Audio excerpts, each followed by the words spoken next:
The grand hall echoed with laughter, but a cold unease lingered just beyond its golden doors. Lord Alistair Wren, tall, commanding, and fiercely ambitious, was the architect of this perfect illusion. The celebration was a spectacle, a display of wealth and status carefully staged to hide the debts tightening around his throat like a noose. To the world, he was a nobleman with a flawless reputation. But in truth, he craved only power and prestige. As the night unfolded beneath shimmering chandeliers, an unwelcome sight caught his eye. A beggar, limping along the edge of the courtyard. His torn clothes and weathered face told a story of hardship.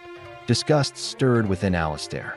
He approached, a crooked smile forming on his lips. "One would think," he scoffed, "that even a man like you could choose a better moment to disgrace the evening." The beggar lifted his head. His name was Elias. In his hollow eyes, something unexpected flickered, defiance.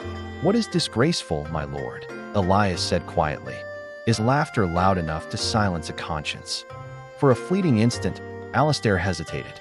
Then, he laughed, dismissing the moment as nothing. He dropped a handful of coins into Elias's shaking hand.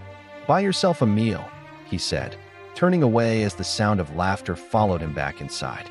Weeks passed, but the beggar's words refused to fade.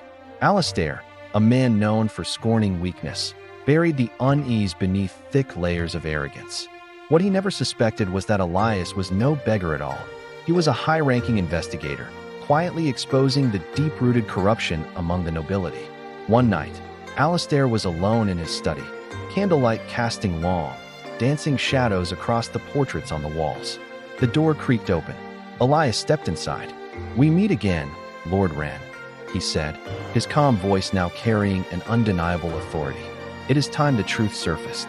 Alistair's blood ran cold. "This is madness," he snapped, his voice trembling with rage. "You dare threaten me in my own home?" "Not a threat," Elias replied, stepping closer into the light. "A reckoning. Your debts run deeper and cost more than you realize."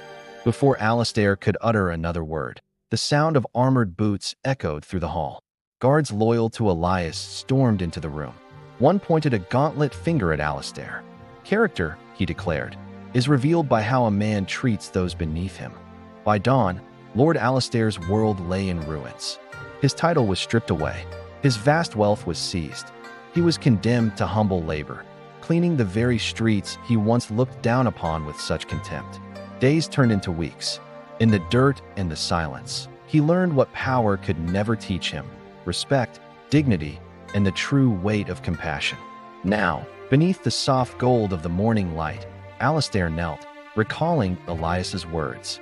His arrogance had finally given way to awareness, and from the ashes of his pride, the fragile possibility of redemption began to emerge. Let this be a lesson in humility. We truly rise by lifting others. Thanks for watching.